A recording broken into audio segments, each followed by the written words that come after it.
Assalamualaikum warahmatullahi wabarakatuh. Pada murid-murid kelas 10 MAPK, kita akan lanjutkan pelajaran kita tentang bahasa Arab.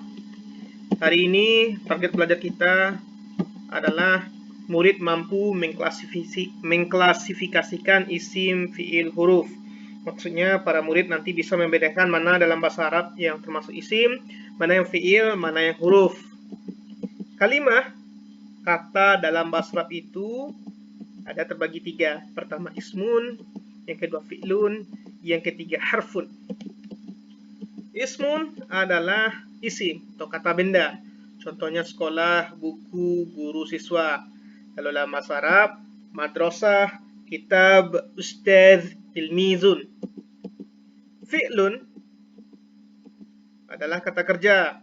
Contohnya menulis, membaca, pergi, belajar. Kalau dalam bahasa Arab, yaktubu, yakra'u, yadhabu, yata'allamu.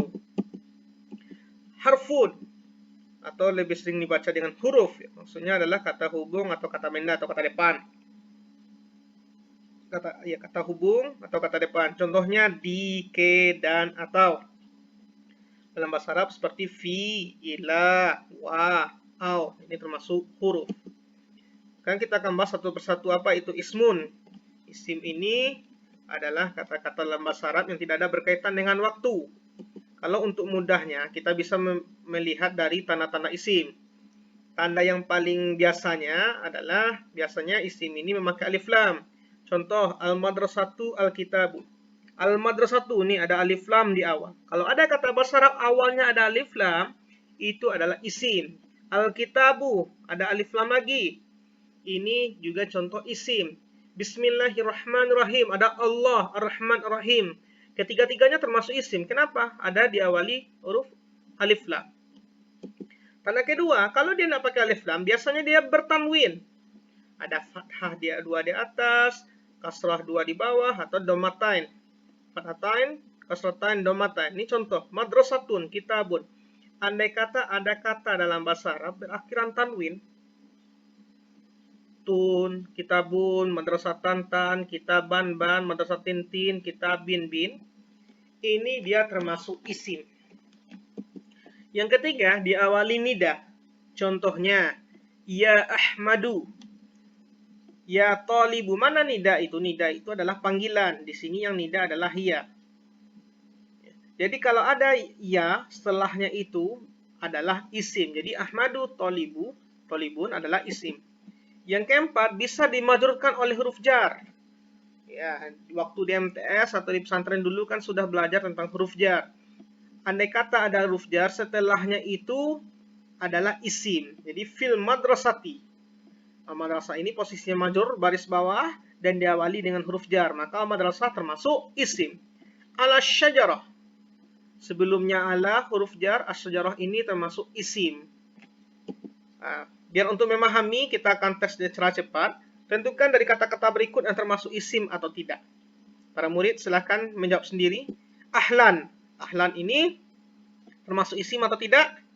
Ya, ahlan ini termasuk isim. Kenapa? Di akhirnya ada tanwin. Al-asya'u. Al-asya'u termasuk isim atau tidak? Ya, benar. Al-asya'u termasuk isim. Kenapa masuk isim? Ada alif lam di awalnya. Selanjutnya, rafun. Rafun apakah isim atau tidak?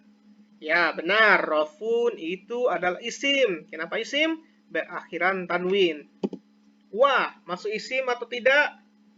Ya, wa ini tidak termasuk isim. Kenapa? Dia tidak punya alif lam, tidak ada akhirnya tanwin, juga tidak ada wali huruf jar atau nida atau ciri-ciri isim yang lain. Jadi wa ini bukan isim. Nanti dia termasuk pembagian yang lain. Nanti kita bahas. Sa'atun. Sa'atun masuk isim atau enggak? Ya benar, sa'atun termasuk isim karena berakhiran tanwin. Wahidun. Wahidun termasuk isim atau tidak? Wahidun termasuk isim karena berakhiran tanwin. Izarun termasuk isim atau tidak? Izarun itu termasuk isim karena berakhiran tanwin. Ma masuk isim atau tidak? Untuk ma itu bukan isim, ya dia tidak isim ya karena tidak ada tanda-tanda isim di sini. Yaktubu termasuk isim atau tidak? Yaktubu bukan atau tidak termasuk isim, karena tidak ada tanda isim di sana. Jalasa, isim atau tidak? Ya benar, jalasa bukan termasuk isim. Selanjutnya pembahasan kita yang kedua adalah fi'il. Fi'il itu identik dalam kata kerja dalam bahasa Indonesia. Fi'il ini ada, ini contohnya, kataba, yajri, isma. Kalau fi'il dalam bahasa Arab itu terbagi 3. Ada kata fi'il madi, ini contohnya kataba. Kalau menterjemahnya itu memakai kata-kata telah. Yajri, itu fi'il mudhari'. Isma, itu fi'il amar. Jadi kataba, yajri, isma, ini adalah contoh-contoh dari fi'il. Kataba artinya dia telah menulis, dia fi'il madi. Yajri artinya dia sedang berlari, dia adalah fi'il mudhari'. Kemudian isma itu fi'il amar, dengarkanlah. Fi'il madi, fi'il mudhari' dan fi'il amar. Ciri-ciri dari fi'il, kalau kita ingin membedakan mana yang isi, mana fi'il, mana huruf, kalau fi'il itu lihat aja, biasanya ada bisa dimasuki oleh tafa'il. Ini contoh, kata betu, zahabatu, ini tafa'il, identik pada fi'il madi. Ada kata-kata tu di belakangnya. Kata betu, aku telah menulis. Zahabatu, aku telah pergi. Jadi kalau bisa dimasuki oleh tafa'il seperti ini, seperti tu ini, maka dia termasuk fi'il. Yang kedua, ciri dari fi'il yang lain adalah bisa dimasuki oleh ta ta'nis. Apa itu ta ta'nis? Itu ta untuk perempuan. Ya, ta yang artinya perempuan. Ini contoh, katabats, zahabats. Ini untuk fi'il madi. Ada memiliki huruf terakhirnya tamati. Kalau ada tamati seperti ini, katabats artinya dia perempuan telah menulis. Ini maksudnya adalah ta untuk perempuan. Dan zahabats. Zahabats artinya dia telah pergi. Ada memiliki ta. Jadi kalau ada kata kerja dalam bahasa Arab berakhiran ta, tamati, itu tandanya dia adalah ciri dari fi'il. Selanjutnya, taktubu sama tadhabu. Ini contoh, dua contoh ini adalah contoh dari fi'il mudhari'. Ini berawalan ta. Jadi kalau lihat ta ta'nis pada fi'il mudhari', lihat di huruf awalnya. Taktubu. Artinya dia perempuan telah menulis, sedang menulis. Tadhabu artinya dia perempuan telah pergi. Yang ketiga, ya mukhatabah. Apa maksudnya ya mukhatabah? Mukhatabah itu adalah kata orang kedua dalam bahasa Arab. Kata orang kedua itu adalah anti. Untuk anti ini ya mukhatabah. Ini contoh. Taktubina, tadhhabina. Mana ya mukhatabahnya? Ini ya-nya. Taktubina, pas ya-nya matinya ini. Ini fi'il mudhari' untuk anti. Taktubina, kamu perempuan sedang menulis. Tadhhabina, kamu perempuan sedang pergi. Jadi kalau bisa ada tambahan ya di belakangnya. Ini adalah contoh dari fi'il. Contoh selanjutnya adalah uktubi sama izhabi. Ini contoh dari fi'il amar. Uktubi, tulislah untuk perempuan. Izhabi, pergilah. Ini untuk perempuan. Jadi kalau ada ya di belakangnya, ini adalah ciri-ciri dari fi'il. Nah, ini ciri-ciri dari fi'il yang lain. Ini kalau untuk madi, ini biasanya berakhiran la lalu atstana tatuma tumtituma tunna tuna tuna. La lalu atstana tatuma tumtituma tunna tuna tuna. Maksudnya apa ini? Kita lihat dari wazan fi'il madi. Fa'ala, fa'ala, fa'alu, fa'alat, fa'alata, fa'alna, fa'alta, fa'altuma, fa'altum, fa'alti, fa'altuma, fa'altunna, fa'altu, fa'alna. Ini huruf di belakangnya. La lalu atstana tatuma tumtituma tunna tuna tuna.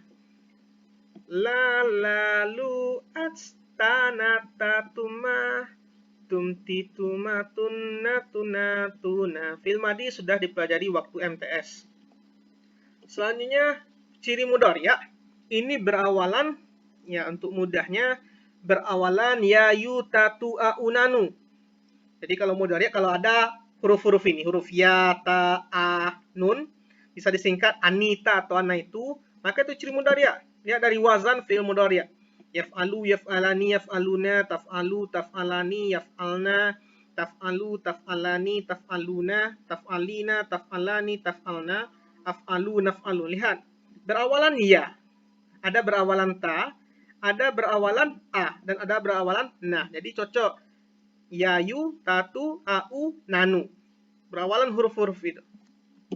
Kemudian kalau ciri fi'il amar masih dalam fi'il itu bisa berakhiran ada ellalulilana. Ellalulilana. Apa maksudnya? Dalam wazan ini. If'al, if'ala, if'alu.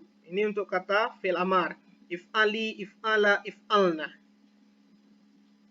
If'al, el, lalu, li, lana. Ini huruf-huruf terakhir dalam fi'il amar. Lalu, li, lana. Jadi inilah ciri-ciri dari fi'il amar. Ya, yang amar juga seperti itu. Kemudian coba kita tes biar para murid bisa memahami. Tentukan dari kata-kata berikut yang termasuk isim atau fi'il. Ya, jawabannya cukup isim atau fi'il. Ya ta'allamu, ini termasuk isim atau tidak? Ya ta'allamu ini termasuk fi'il. Kenapa fi'il? Nih, awalnya ada ya. Ini kan ciri-ciri dari fi'il mudhari'. Kemudian tilmizun. Ini isim atau tidak? Isim atau fi'il? Ya, ini termasuk isim, bukan fi'il. Walaupun di awalnya ta. Ingat, yang tadi kalau fi'il mudhari' itu berawalan ya yutatu, aunanu. Sedangkan di sini ti. Jadi kalau untuk ti itu tidak termasuk ciri dari fi'il mudhari'. Ini termasuk contoh isim. Taskunu. Ini termasuk isim atau fi'il? Ya, ini termasuk fi'il. Ada ta di awalnya. Dalam menerjemahnya pun artinya kamu tinggal atau dia perempuan tinggal. Asyarkiyah termasuk isim atau fi'il? Ya, asyarkiyah ini termasuk isim. Dia bukan fi'il. Kenapa? Ini contoh ciri isimnya ada alif lam. Ya. Kemudian najaha. Ini termasuk isim atau fi'il? Ya, kalau dari ciri isim tidak ada satupun yang masuk. Tidak ada alif lam, tidak ada tanwin, tidak ada masuk apapun kata-kata sebelumnya. Jadi kemudian dalam menerjemahnya artinya sukses atau berhasil. Jadi ini adalah fi'il madi dalam bentuk huwa. Najaha. Najaha termasuk fi'il. Min termasuk isim atau fi'il? Ya. Min tidak termasuk isim dan juga tidak termasuk fi'il. Min ini ternyata masuk pada jenis lain. Kalau isim tidak, fi'il tidak, pasti huruf. Selanjutnya yang terakhir akan kita bahas adalah harfun atau huruf. Apa itu harfun? Nah, harfun ini dalam kitab Mulakhas, ini artinya adalah setiap kata yang tidak bermakna, kecuali jika bersama dengan kata yang lain. Jadi, harfun ini tidak ada maknanya. Dia harus gabung dengan kata atau gabung dengan isim atau gabung dengan fi'il. Ini contohnya. Hal, apakah, min, dari, lam, tidak akan, fi, di, an, tentang, atau dari, bi, dengan, wah, dan, an. Ya. Ini contoh yang termasuk huruf, dan huruf itu banyak sekali. Nah, ini contohnya. Ya, fahim tum? Mudah-mudahan para murid semuanya bisa memahami ini.